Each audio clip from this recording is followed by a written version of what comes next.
बंधुगण खाद्यपेय रुचि रखा भारतीय मानक पई साधारण अटे। ठीक सेहीपरि गैस भली समस्या मध्य साधारण अटे। अपच, गैस, पेट फुला, हेकुटी, छाती रे ज्वलन, पेटरे कष्ट एवं अल्सर गैस्ट्रिक समस्या किसी सामान्य लक्षण अटे। यह अस्वास्थ्यकर जीवनशैली मिलुवा पुरस्कार अटे, जो अत्यधिक खाद्यर सेवन, धूम्रपान, मदर सेवन, जंक फुड्र अधिक सेवन, अनिद्रा एवं स्ट्रेस सामिल अटे। गैस्ट्रिक भली समस्या अल्प समय पई होइथाय एवं एथिपाई मेडिसिन रो आवश्यकता पड़ी न थाए, किंतु घरे किछि सरल उपाय करी आपण एहाकु दूर करि परिबे। गैस्ट्रिक भली समस्या रो तुरंत आराम पहुंचाइबा पई आज मु आपनक सह किछि घरोई उपचार शेयर करिबी। सेथिपाई आपण भिडियोटी को शेष जाय निहाती देखंतु। किंतु ता पूर्व मु आपण माने कहि रखि जे आपण माने जे हम चैनल को सब्सक्राइब कर नांती तबे तळे थिबा सब्सक्राइब बटन ऊपर क्लिक करी हम चैनल को सब्सक्राइब कर नियंतु एवं पाखते नोटिफिकेशन बेल ऊपर निहाती क्लिक करंतु। या द्वारा हम जे नूतन वीडियो अपलोड करबो ता नोटिफिकेशन आपण माने प्रथम पाई परिबे एवं हम चैनल माध्यम रो बहु किछि सिखणीय जिंस आपण माने सिखिबा को पाइबे। प्रथमतः चारु पेट को शांत रखंतु। एक कप चारु आपनक गैस्ट्रिक भली समस्या ठीक होई परिबो। साधारणतः रोषेई घर मिलुथुबा किछि सामग्री रो प्रयोग करी आपनक एही चा बनेबा को हेबो। सेथिपई आपण एक ग्लास पानी रे 2 चम्मच पानमोहरी पकई 4 रु 5 मिनिट पर्यंत भलो भाबे बॉईल करंतु। यह पेट फुला, छाती रे ज्वलन, गैस, पेटरे कष्ट एवं भोक न लागिबा भली समस्या को तुरंत ठीक करिबारे सहाय्य करिथाय। 5 मिनिट परे आपण एहाकु छाणी नियंतु। तापरे उषुम उषुम आपण एहार सेवन करंतु। आपण चाहिले एथिरे 1 चम्मच महू मिसै मध्य एहार सेवन करि परिबे। देखिबे गैस्ट्रिक भली लक्षण रु आपनको बहुत शीघ्र आराम मिलिबो। एहा छडा आपण अदा चार मध्य सेवन करि परिबे। सेथिपई आपण 1 ग्लास पानी रे 1 इंच लंबर गोटे छोट खंड अदा को काटी पकई दियंतु। एबे आपण एहाकु 5 रु 7 मिनिट पर्यंत भलो भाबे बॉईल करंतु। अदारु जिंजरोल, एंटीऑक्सीडेंट एवं एंटी इन्फ्लेमेटरी गुण मिलिथाय। 5 मिनिट परे आपण एहाकु छाणी नियंतु। एहाकु खाद्य खाइबा पूर्वरु सेवन करंतु। आपण चाहिले एथिरे 1 चम्मच महूर मध्य प्रयोग करि परिबे। एहार सेवन करिबा द्वारा लाळ, गैस्ट्रिक जूस एवं पित्त उत्पादन उत्तेजित होइथाय, जहा गैस्ट्रिक एसिड को न्यूट्रलाइज करिथाय। एहा छडा आपण 1 ग्लास पानी रे 1 चम्मच जुआणी, 1 चम्मच जीरा, गोटे जष्टी मधु एवं 4 रु 5 टी तुलसी पत्र पकई दियंतु।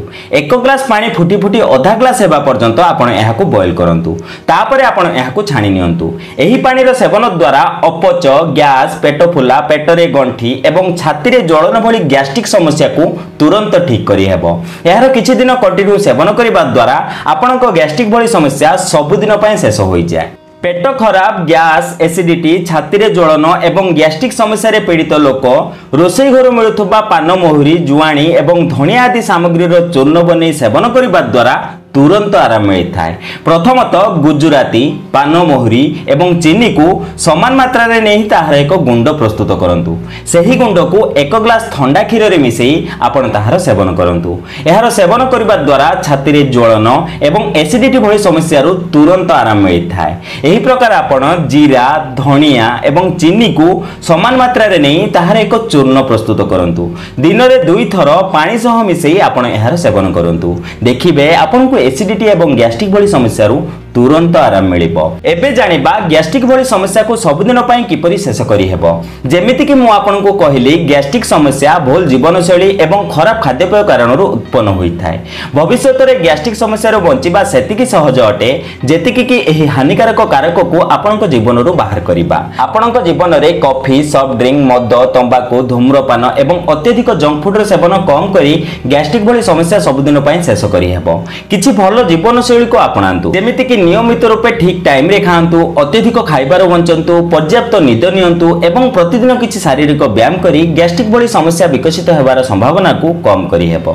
सहज रे पाचन हेइ पारुतबा खाद्य पदार्थ सेवन करिबा सहित अम्लीय खाद्य पदार्थ जेमिति कि लेंबू, बेकिंग सोडा आदि दूर रे रहिबा को चेष्टा करंतु। हेले किछि लोक सुस्थ जीवनशैली अपनाइबा परे भी जीईआरडी भली गैस्ट्रिक समस्या एवं एही प्रकार गंभीर स्थितिर सामना करिबा को पड़िथाय। यह विभिन्न प्रकार शारीरिक समस्या कारणरू होइथाय। यार एकमात्र समाधान आपण कोसी भलो डॉक्टर देखि यार चिकित्सा करंतु। आज मु आपण को जे घरे उपचार बनेबा सिखेली ताहा आपण को गैस्ट्रिक भली समस्या रो तुरंत आराम पहुंचाई थाए। तबे एही सब रेमेडी रो कोनोसी भी रेमेडी रो प्रयोग करी आपण को गैस्ट्रिक भली समस्या को दूर करि परिबे। आज एही रेमेडी ट्राई करंतु एवं आपण को कोन रिजल्ट मिलिला निहाती कमेंट करी जणांतु। तबे आशा करछु आज एही सुंदर वीडियोटी आपण को निहाती भल लागिथिबो। जदि आज एही वीडियोटी आपण को टिके भल लागते तबे लाइक दियंतु एवं एमिति प्रकार वीडियो देखा पाए हम चैनल को सब्सक्राइब करंतु। ते बंधुगण आज एतिकी पुणी देखा नूतन सुंदर अध्याय सह धन्यवाद।